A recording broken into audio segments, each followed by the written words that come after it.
ತಲೆ ಎತ್ತಿ ಆಕಾಶ ನೋಡಿ. ಅಲ್ಲಿ ಒಂದು ಬಾಣ ಹಾರಿ ಹೋಗುತ್ತಿದೆ. ಅದು ನಿಮ್ಮ ಬಾಣ. ಧನು ರಾಶಿ ಬಾಣದ ರಾಶಿ. ಗುರಿ ಇಟ್ಟರೆ ಅದನ್ನು ತಲುಪುವ ರಾಶಿ.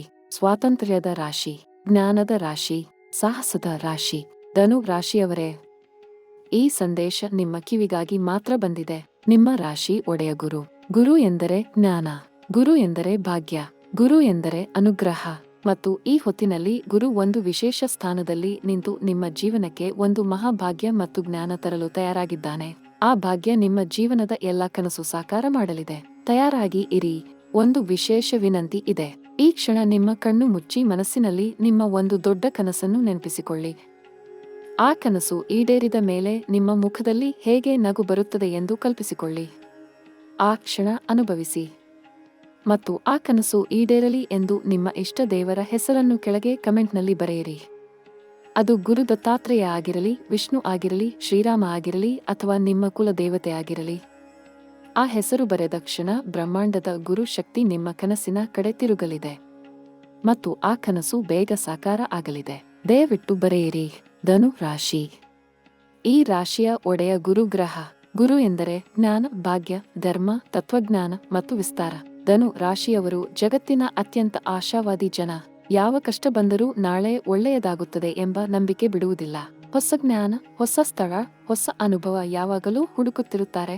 ಆದರೆ ಆ ಹುಡುಕಾಟದಲ್ಲಿ ಕೆಲವೊಮ್ಮೆ ತಮ್ಮ ಸ್ಥಿರತೆ ಕಳೆದುಕೊಂಡ ಅನುಭವ ಇದ್ದಿರಬಹುದು. ಬಹಳ ಕನಸು ಕಂಡಿದ್ದೀರಿ, ಆದರೆ ಒಂದೊಂದು ಕನಸು ಅರ್ಧದಲ್ಲಿ ನಿಂತ ಅನುಭವ ಇದ್ದಿರಬಹುದು. ಈ ಹೊತ್ತಿನಲ್ಲಿ ಆ ಅನುಭವ ಬದಲಾಗಲಿದೆ.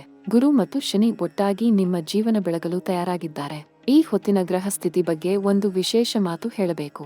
ಧನು ರಾಶಿಯ ಮೇಲೆ 120 ವರ್ಷಗಳ ನಂತರ ಒಂದು ಅಪೂರ್ವ ಗ್ರಹ ಸಂಯೋಗ ರಚನೆಯಾಗಿದೆ. ಗುರು ಸ್ವರಾಶಿಯಲ್ಲಿ ಬಲಿಷ್ಠ ಆಗಿ ನಿಂತಿದ್ದಾನೆ. ಶನಿ ನಿಮ್ಮ ಕರ್ಮ ಫಲ ನೀಡಲು ಸಿದ್ಧವಾಗಿದ್ದಾನೆ. ರಾಹು ನಿಮ್ಮ ಜೀವನದಲ್ಲಿ ಒಂದು ಅನಿರೀಕ್ಷಿತ ಅಂತಾರಾಷ್ಟ್ರೀಯ ಅವಕಾಶ ತರಲಿದ್ದಾನೆ. ಕೇತು ನಿಮ್ಮ ಆಧ್ಯಾತ್ಮಿಕ ಜ್ಞಾನ ಆಳ ಮಾಡುತ್ತಿದ್ದಾನೆ. ಮಂಗಳ ನಿಮ್ಮ ಸಾಹಸ ಮನೋಭಾವಕ್ಕೆ ಇನ್ನಷ್ಟು ಶಕ್ತಿ ಕೊಡುತ್ತಿದ್ದಾನೆ. ಈ ಎಲ್ಲ ಗ್ರಹಗಳ ಒಟ್ಟು ಶಕ್ತಿ ಧನು ರಾಶಿಯ ಮೇಲೆ ಒಂದು ಮಹಾಭಾಗ್ಯ ಯೋಗ ಮತ್ತು ಜ್ಞಾನ ಯೋಗ ಸೃಷ್ಟಿ ಮಾಡುತ್ತಿದೆ. ಉದ್ಯೋಗ ಕ್ಷೇತ್ರದ ಬಗ್ಗೆ ಮಾತನಾಡೋಣ. ಧನು ರಾಶಿಯವರು ಕೆಲಸದ ಜಾಗದಲ್ಲಿ ಯಾವಾಗಲೂ ದೊಡ್ಡ ದೃಷ್ಟಿ ಹೊಂದಿರುತ್ತಾರೆ. ಸಣ್ಣ ಚಿಂತನೆ ಮಾಡಲು ಇಷ್ಟಪಡುವುದಿಲ್ಲ. ದೊಡ್ಡ ಯೋಜನೆ, ದೊಡ್ಡ ಗುರಿ, ದೊಡ್ಡ ಸಾಧನೆ ನಿಮ್ಮ ಸ್ವಭಾವ. ಆ ದೊಡ್ಡ ದೃಷ್ಟಿ ಈ ಅವಧಿಯಲ್ಲಿ ನಿಮ್ಮ ಸ್ಥಾನಮಾನ ಎತ್ತರಿಸಲಿದೆ. ಗುರು ನಿಮ್ಮ 10ನೇ ಭಾವ ಮೇಲೆ ದೃಷ್ಟಿ ಹಾಕಿದ್ದಾನೆ. ನಿಮ್ಮ ವೃತ್ತಿ ಜೀವನ ಒಂದು ಹೊಸ ಎತ್ತರ ತಲುಪಲಿದೆ. ಒಂದು ಮಹತ್ವದ ಸ್ಥಾನ ಅಥವಾ ಅಂತಾರಾಷ್ಟ್ರೀಯ ಮಟ್ಟದ ಅವಕಾಶ ನಿಮ್ಮ ಕಡೆ ಬರಲಿದೆ. ಅದಕ್ಕಾಗಿ ತಯಾರಾಗಿ ಇರಿ. ಕೆಲಸ ಹುಡುಕುತ್ತಿರುವ ಧನು ರಾಶಿಯವರಿಗೆ ಒಂದು ಸಂತೋಷದ ಸಮಾಚಾರ ಇದೆ. ನಿಮ್ಮ ಜ್ಞಾನ, ಸಂವಹನ ಶಕ್ತಿ ಮತ್ತು ಆಶಾವಾದಿ ಮನೋಭಾವ ಯಾವ ಸಂಸ್ಥೆಯಾದರೂ ಬಯಸುವ ಗುಣಗಳು.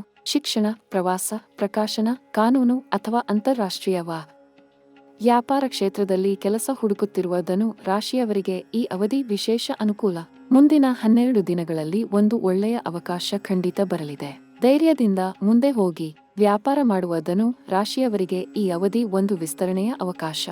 ಧನು ರಾಶಿಯ ವ್ಯಾಪಾರ ಮನೋಭಾವ ಯಾವಾಗಲೂ ದೊಡ್ಡ ಸ್ಕೇಲ್ನಲ್ಲಿ ಯೋಚಿಸುತ್ತದೆ. ಸ್ಥಳೀಯ ಮಾರುಕಟ್ಟೆಯಿಂದ ರಾಷ್ಟ್ರೀಯ ಮಾರುಕಟ್ಟೆಗೆ ಅಥವಾ ರಾಷ್ಟ್ರೀಯ ಮಾರುಕಟ್ಟೆಯಿಂದ ಅಂತಾರಾಷ್ಟ್ರೀಯ ಮಾರುಕಟ್ಟೆಗೆ ವಿಸ್ತರಿಸಲು ಈ ಸಮಯ ಅನುಕೂಲ. ಶಿಕ್ಷಣ, ಪ್ರವಾಸೋದ್ಯಮ ಅಥವಾ ಆಮದು ರಫ್ತು ವ್ಯಾಪಾರ ಮಾಡುವ ಧನು ರಾಶಿಯವರಿಗೆ ಈ ಅವಧಿ ಅತ್ಯಂತ ಶ್ರೇಷ್ಠ. ಒಂದು ಹೊಸ ಅಂತಾರಾಷ್ಟ್ರೀಯ ವ್ಯಾಪಾರ ಸಂಪರ್ಕ ಬರಲಿದೆ. ಅದು ನಿಮ್ಮ ವ್ಯಾಪಾರ ಒಂದು ಹೊಸ ಎತ್ತರ ತಲುಪಿಸಲಿದೆ. ಹಣ ಮತ್ತು ಆರ್ಥಿಕ ಸ್ಥಿತಿ ಬಗ್ಗೆ ಹೇಳಬೇಕಾದರೆ, ಧನು ರಾಶಿಯ 2ನೇ ಭಾವ ಮತ್ತು 11ನೇ ಭಾವ ಈ ಹೊತ್ತಿನಲ್ಲಿ ಗ್ರಹ ಕೃಪೆ ಪಡೆದಿದೆ. ಗುರು ಭಾಗ್ಯ ಮತ್ತು ಧನ ಎರಡರ ಕಾರಕ. ಗುರು ಬಲಿಷ್ಠ ಆಗಿರುವ ಈ ಹೊತ್ತಿನಲ್ಲಿ ಧನ ಲಾಭ ಹಲವು ಮಾರ್ಗಗಳಿಂದ ಬರಲಿದೆ. ಒಂದು ಅನಿರೀಕ್ಷಿತ ಹಣ ಲಾಭ ಬರಬಹುದು. ವಿದೇಶದಿಂದ ಹಣ ಬರಬಹುದು. ಹಳೆಯ ಬಾಕಿ ಹಣ ಮರಳಿ ಬರಬಹುದು. ಆದರೆ ಒಂದು ಎಚ್ಚರಿಕೆ ಮಾತು ಇದೆ. ಧನು ರಾಶಿಯವರು ಉದಾರ ಮನಸ್ಸಿನ ಜನ. ಬಂದ ಹಣ ತಕ್ಷಣ ಖರ್ಚು ಮಾಡುವ ಸ್ವಭಾವ ಇರಬಹುದು. ಈ ಅವಧಿಯಲ್ಲಿ ಉಳಿತಾಯ ಮಾಡಿ. ಭವಿಷ್ಯದ ಬಗ್ಗೆ ಯೋಜನೆ ಮಾಡಿ. ಮುಂದಿನ 7 ದಿನಗಳಲ್ಲಿ 3 ಮಹಾ ಘಟನೆಗಳು ನಡೆಯಲಿವೆ.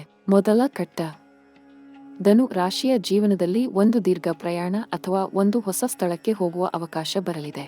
ಆ ಪ್ರಯಾಣ ನಿಮ್ಮ ಜೀವನ ಬದಲಿಸಲಿದೆ. ಅಲ್ಲಿ ನೀವು ಒಂದು ಮಹತ್ವದ ವ್ಯಕ್ತಿಯನ್ನು ಭೇಟಿಯಾಗಲಿದ್ದೀರಿ ಅಥವಾ ಒಂದು ಮಹತ್ವದ ಜ್ಞಾನ ಅಥವಾ ಅನುಭವ ಪಡೆಯಲಿದ್ದೀರಿ. ಆ ಅನುಭವ ನಿಮ್ಮ ಜೀವನ ದೃಷ್ಟಿ ಸಂಪೂರ್ಣ ಬದಲಿಸಲಿದೆ. ಆ ಅವಕಾಶ ಬಂದಾಗ ಹಿಂಜರಿಯಬೇಡಿ. ಧೈರ್ಯದಿಂದ ಸ್ವಾಗತಿಸಿ. 2ನೇ ಘಟ್ಟ. ಈ 2ನೇ ಘಟನೆ ನಿಮ್ಮ ಜ್ಞಾನ ಮತ್ತು ಬೌದ್ಧಿಕ ಜೀವನ ಬದಲಿಸಲಿದೆ. ಧನು ರಾಶಿಯವರಿಗೆ ಜ್ಞಾನ ಎಂದರೆ ಪ್ರಾಣ. ಹೊಸದು ಕಲಿಯಬೇಕು ಎಂಬ ಆಸೆ ಯಾವಾಗಲೂ ಇರುತ್ತದೆ. ಮುಂದಿನ 7 ದಿನಗಳಲ್ಲಿ ಒಂದು ಹೊಸ ಜ್ಞಾನ ಅಥವಾ ಕೌಶಲ್ಯ ಕಲಿಯುವ ಅವಕಾಶ ಬರಲಿದೆ. ಅದು ಒಂದು ಕೋರ್ಸ್ ಆಗಿರಬಹುದು, ಒಂದು ಪುಸ್ತಕ ಆಗಿರಬಹುದು, ಅಥವಾ ಒಬ್ಬ ಮಾರ್ಗದರ್ಶಕ ವ್ಯಕ್ತಿ ನಿಮ್ಮ ಜೀವನಕ್ಕೆ ಬರಬಹುದು. ಆ ಜ್ಞಾನ ಮತ್ತು ಮಾರ್ಗದರ್ಶನ ನಿಮ್ಮ ಭವಿಷ್ಯ ಕಟ್ಟಲಿದೆ. ಅದನ್ನು ಸದ್ಬಳಕೆ ಮಾಡಿಕೊಳ್ಳಿ. ಮೂರನೇ ಘಟನೆ ನಿಮ್ಮ ಧರ್ಮ ಮತ್ತು ಆಧ್ಯಾತ್ಮ ಜೀವನ ಬದಲಿಸಲಿದೆ. ಧನು ರಾಶಿ ಧರ್ಮದ ರಾಶಿ. ತತ್ವಜ್ಞಾನ ಮತ್ತು ಆಧ್ಯಾತ್ಮಿಕ ಜ್ಞಾನ ಈ ರಾಶಿಗೆ ಸ್ವಾಭಾವಿಕ. ಮುಂದಿನ 14 ದಿನಗಳಲ್ಲಿ ಒಂದು ಆಧ್ಯಾತ್ಮಿಕ ಅನುಭವ ನಿಮ್ಮ ಜೀವನ ಬದಲಿಸಲಿದೆ. ಒಂದು ಮಹತ್ವದ ತೀರ್ಥಯಾತ್ರೆ ಅಥವಾ ದೇವಸ್ಥಾನ ದರ್ಶನ ನಡೆಯಬಹುದು, ಅಥವಾ ಒಂದು ಆಧ್ಯಾತ್ಮಿಕ ಗ್ರಂಥ ಓದಿ ನಿಮ್ಮ ಜೀವನ ದೃಷ್ಟಿ ಬದಲಾಗಬಹುದು. ಆ ಅನುಭವ ನಿಮ್ಮ ಆಂತರಿಕ ಶಾಂತಿ ಮತ್ತು ಆತ್ಮಸ್ಥೈರ್ಯ ಕೊಡಲಿದೆ. ಪ್ರೀತಿ ಮತ್ತು ಸಂಬಂಧ ಬಗ್ಗೆ ಮಾತನಾಡೋಣ. ಧನು ರಾಶಿಯ ಪ್ರೀತಿ ಮುಕ್ತ ಮತ್ತು ಉದಾರ. ಸಂಗಾತಿಗೆ ಸ್ವಾತಂತ್ರ್ಯ ಕೊಡುವ ಸ್ವಭಾವ. ಆದರೆ ಕೆಲವೊಮ್ಮೆ ಆ ಸ್ವಾತಂತ್ರ್ಯ ಸಂಬಂಧದಲ್ಲಿ ಒಂದು ಅಂತರ ಸೃಷ್ಟಿ ಮಾಡಿರಬಹುದು. ಶುಕ್ರ ಮತ್ತು ಗುರು ಒಟ್ಟಾಗಿ ನಿಮ್ಮ ಸಂಬಂಧ ಭಾವ ಬೆಳಗುತ್ತಿದ್ದಾರೆ.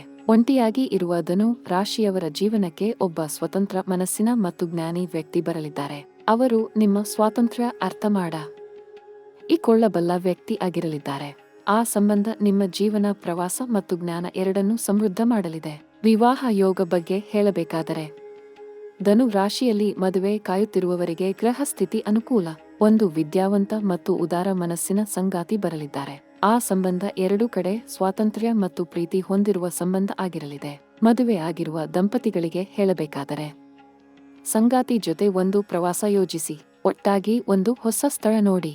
ಆ ಪ್ರವಾಸ ನಿಮ್ಮ ದಾಂಪತ್ಯ ಜೀವನ ಮತ್ತೆ ತಾಜಾ ಮಾಡಲಿದೆ. ಕುಟುಂಬ ಜೀವನ ಬಗ್ಗೆ ಹೇಳಬೇಕಾದರೆ, ಧನು ರಾಶಿಯ 4ನೇ ಭಾವ ಈ ಹೊತ್ತಿನಲ್ಲಿ ಗ್ರಹ ಕೃಪೆ ಪಡೆಯುತ್ತಿದೆ. ಮನೆ ಮಂದಿ ಜೊತೆ ಸಂಬಂಧ ಉತ್ತಮ ಆಗಲಿದೆ.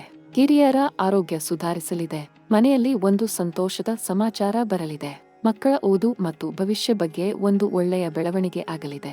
ಧನು ರಾಶಿಯವರು ಮನೆ ಮಂದಿಗೆ ತಮ್ಮ ಜ್ಞಾನ ಮತ್ತು ಜೀವನ ದೃಷ್ಟಿ ಹಂಚಿಕೊಳ್ಳುತ್ತಾರೆ. ಆ ಹಂಚಿಕೆ ಈ ಅವಧಿಯಲ್ಲಿ ಮನೆ ಮಂದಿಗೆ ಬಹಳ ಉಪಯೋಗ ಆಗಲಿದೆ. ಆರೋಗ್ಯ ಬಗ್ಗೆ ಹೇಳಬೇಕಾದರೆ, ಧನು ರಾಶಿಯ ಮೇಲೆ ತೊಡೆ ಮತ್ತು ಕಿಬ್ಬೊಟ್ಟೆ ಸಂಬಂಧಿ ಸಮಸ್ಯೆ ಬಾರದಂತೆ ಎಚ್ಚರ ಇರಲಿ. ಹೆಚ್ಚು ನಡೆಯಿರಿ. ದೇಹ ಸಕ್ರಿಯ ಮಾಡಿಕೊಳ್ಳಿ. ಧನು ರಾಶಿಯವರು ಮನಸ್ಸಿಗೆ ಹೆಚ್ಚು ಒತ್ತು ಕೊಡುತ್ತಾರೆ. ದೇಹ ಮರೆಯುತ್ತಾರೆ. ದೇಹ ಮತ್ತು ಮನಸ್ಸು ಎರಡಕ್ಕೂ ಸಮಾನ ಗಮನ ಕೊಡಿ. ಬೆಳಿಗ್ಗೆ ನಡಿಗೆ ಅಥವಾ ಓಟ ಮಾಡಿ, ಯೋಗ ಮಾಡಿ, ಪ್ರಕೃತಿ ಮಧ್ಯೆ ಸಮಯ ಕಳೆಯಿರಿ. ಅದು ಧನು ರಾಶಿಗೆ ಅತ್ಯುತ್ತಮ ಔಷಧ. ವಿದ್ಯಾರ್ಥಿಗಳಿಗೆ ಹೇಳಬೇಕಾದರೆ, ಧನು ರಾಶಿ ವಿದ್ಯಾರ್ಥಿಗಳಿಗೆ ಈ ಅವಧಿ ಅತ್ಯಂತ ಶ್ರೇಷ್ಠ. ಗುರು ಗ್ರಹ ವಿದ್ಯೆ ಮತ್ತು ಭಾಗ್ಯ ಎರಡರ ಕಾರಕ. ಗುರು ಬಲಿಷ್ಠ ಆಗಿರುವ ಈ ಹೊತ್ತಿನಲ್ಲಿ ಓದಿನಲ್ಲಿ ಅದ್ಭುತ ಫಲ ಸಾಧ್ಯ. ತತ್ವಶಾಸ್ತ್ರ, ಕಾನೂನು, ಧರ್ಮಶಾಸ್ತ್ರ, ಶಿಕ್ಷಣಶಾಸ್ತ್ರ ಅಥವಾ ಅಂತಾರಾಷ್ಟ್ರೀಯ ಸಂಬಂಧ ಓದುತ್ತಿರುವ ವಿದ್ಯಾರ್ಥಿಗಳಿಗೆ ಈ ಅವಧಿ ವಿಶೇಷ. ವಿದೇಶ ವ್ಯಾಸಂಗ ಅಥವಾ ಅಧ್ಯಯನ ಅವಕಾಶ ಬರಬಹುದು. ಅದನ್ನು ಖಂಡಿತ ಸ್ವಾಗತಿಸಿ. ಆಧ್ಯಾತ್ಮಿಕ ಬೆಳವಣಿಗೆ ಬಗ್ಗೆ ಹೇಳಬೇಕಾದರೆ, ಧನು ರಾಶಿ ಗುರು ಒಡೆಯ ರಾಶಿ. ಗುರು ಧರ್ಮ ಮತ್ತು ಅಧ್ಯಾತ್ಮದ ಕಾರಕ. ಆದ್ದರಿಂದ ಧನು ರಾಶಿಯವರಿಗೆ ಜ್ಞಾನ ಮಾರ್ಗ ಮತ್ತು ಭಕ್ತಿ ಮಾರ್ಗ ಎರಡೂ ಅನುಕೂಲ. ದತ್ತಾತ್ರೇಯ, ಬೃಹಸ್ಪತಿ ಮತ್ತು ಶ್ರೀರಾಮ ಧನು ರಾಶಿಗೆ ಬಹಳ ಅನುಕೂಲ. ಪ್ರತಿ ಗುರುವಾರ ವಿಷ್ಣು ಸಹಸ್ರನಾಮ ಪಠಿಸಿ. ಹಳದಿ ಬಣ್ಣದ ಹೂ ದೇವರಿಗೆ ಅರ್ಪಿಸಿ. ಗುರು ಮಂತ್ರ ಜಪಿಸಿ. ಭಗವದ್ಗೀತೆ ಓದಿ. ಅದು ನಿಮ್ಮ ಜ್ಞಾನ ಮತ್ತು ಆಧ್ಯಾತ್ಮಿಕ ಶಕ್ತಿ ಮತ್ತಷ್ಟು ವಿಸ್ತರಿಸಲಿದೆ. ಪರಿಹಾರ ಮತ್ತು ಉಪಾಯಗಳ ಬಗ್ಗೆ ಸ್ಪಷ್ಟವಾಗಿ ಹೇಳಬೇಕು. ಗುರುಗ್ರಹ ಶಾಂತಿಗಾಗಿ ಪ್ರತಿ ಗುರುವಾರ ಹಳದಿ ಬಣ್ಣದ ಬಟ್ಟೆ ಧರಿಸಿ. ಹಳದಿ ಬೇಳೆ ದಾನ ಮಾಡಿ. ಬ್ರಾಹ್ಮಣರಿಗೆ ಊಟ ಕೊಡಿ. ಶನಿ ಶಾಂತಿಗಾಗಿ ಶನಿವಾರ ಎಳ್ಳೆಣ್ಣೆ ದೀಪ ಹಚ್ಚಿ. ರಾಹು ಶಾಂತಿಗಾಗಿ ದುರ್ಗಾ ಅಷ್ಟೋತ್ತರ ಪಠಿಸಿ. ಕೇತು ಶಾಂತಿಗಾಗಿ ಗಣಪತಿ ಪೂಜೆ ಮಾಡಿ. ಮಂಗಳ ಶಾಂತಿಗಾಗಿ ಮಂಗಳವಾರ ಹನುಮಂತ ದೇವಸ್ಥಾನಕ್ಕೆ ಹೋಗಿ. ಪ್ರತಿದಿನ ಬೆಳಿಗ್ಗೆ ಸೂರ್ಯನಿಗೆ ಅರ್ಘ್ಯ ಕೊಡಿ. ಅದು ನಿಮ್ಮ ಭಾಗ್ಯ ಮತ್ತು ಆರೋಗ್ಯ ಎರಡನ್ನೂ ಬಲಿಷ್ಠ ಮಾಡಲಿದೆ. ಧನು ರಾಶಿ ಮತ್ತು ಮಹಾಯೋಗ ಬಗ್ಗೆ ಒಂದು ಅಪೂರ್ವ ಮಾತು. ಭಾಗ್ಯ ಯೋಗ, ಜ್ಞಾನ ಯೋಗ ಮತ್ತು ಗ್ರಹ ಮಹಾಯೋಗ ಒಟ್ಟಾಗಿ ಕೆಲಸ ಮಾಡುತ್ತಿದ್ದಾರೆ. ನೀವು ಯಾವ ಕನಸು ಕಂಡಿದ್ದೀರಿ ಅದು ಈ ಅವಧಿಯಲ್ಲಿ ಸಾಕಾರ ಆಗಲಿದೆ. ನೀವು ಯಾವ ಗುರಿ ಇಟ್ಟಿದ್ದೀರಿ ಅದನ್ನು ತಲುಪಲು ಈ ಅವಧಿ ಸಹಾಯ ಮಾಡಲಿದೆ. ಧನು ರಾಶಿಯ ಬಾಣ ಯಾವಾಗಲೂ ಮೇಲೆ ಹಾರುತ್ತದೆ. ಆ ಬಾಣ ಇನ್ನು ಮುಂದೆ ತಾರೆಗಳನ್ನು ಮುಟ್ಟಲಿದೆ. ತಯಾರಾಗಿ ಇರಿ. ಧನು ರಾಶಿಯ ಎಲ್ಲಾ ಆತ್ಮೀಯ ವೀಕ್ಷಕರಿಗೆ ಒಂದು ಪ್ರೇರಣೆ ತುಂಬಿದ ಮಾತು ಹೇಳಬೇಕಿದೆ. ನೀವು ಈ ಜಗತ್ತಿನ ಆಶಾ ಕಿರಣ. ನಿಮ್ಮ ಆಶಾವಾದ ನಿಮ್ಮ ಸುತ್ತ ಇರುವ ಜನರಿಗೆ ಬೆಳಕು ಕೊಡುತ್ತದೆ. ನಿಮ್ಮ ಉದಾರ ಮನಸ್ಸು ಜಗತ್ತನ್ನು ಒಂದು ಒಳ್ಳೆಯ ಜಾಗ ಮಾಡುತ್ತದೆ. ನಿಮ್ಮ ಜ್ಞಾನ ಮತ್ತು ಬೋಧನೆ ಮುಂದಿನ ಪೀಳಿಗೆ ಕಟ್ಟಲಿದೆ. ಭಗವಂತ ನಿಮ್ಮ ಜೊತೆ ಇದ್ದಾನೆ. ಗ್ರಹಗಳು ನಿಮ್ಮ ಪರ ನಿಂತಿವೆ. ನಿಮ್ಮ ಕನಸು ಸಾಕಾರ ಆಗಲಿದೆ. ನಿಮ್ಮ ಗುರಿ ತಲುಪಲಿದೆ. ನಿಮ್ಮ ಪ್ರಯಾಣ ಯಶಸ್ವಿ ಆಗಲಿದೆ. ಮುಂದಿನ ವಿಡಿಯೋದಲ್ಲಿ ಧನು ರಾಶಿಯ ಇನ್ನಷ್ಟು ರಹಸ್ಯ ಭವಿಷ್ಯ ಹೇಳಲಿದ್ದೇನೆ. ಚಾನಲ್ ಫಾಲೋ ಮಾಡಿ, ಬೆಲ್ ಐಕಾನ್ ಒತ್ತಿ, ಕಮೆಂಟ್ನಲ್ಲಿ ನಿಮ್ಮ ಇಷ್ಟ ದೇವರ ಹೆಸರು ಬರೆಯಿರಿ. ಎಲ್ಲ ಧನು ರಾಶಿ ವೀಕ್ಷಕರಿಗೆ ಭಗವಂತನ ಆಶೀರ್ವಾದ ಸದಾ ಇರಲಿ. ಓಂ ನಮಃ ಶಿವಾಯ. ಜೈ ಶ್ರೀರಾಮ. ಜೈ ಗುರು ದತ್ತಾತ್ರೇಯ. ಎಲ್ಲರಿಗೂ ಸಾಷ್ಟಾಂಗ ನಮಸ್ಕಾರ.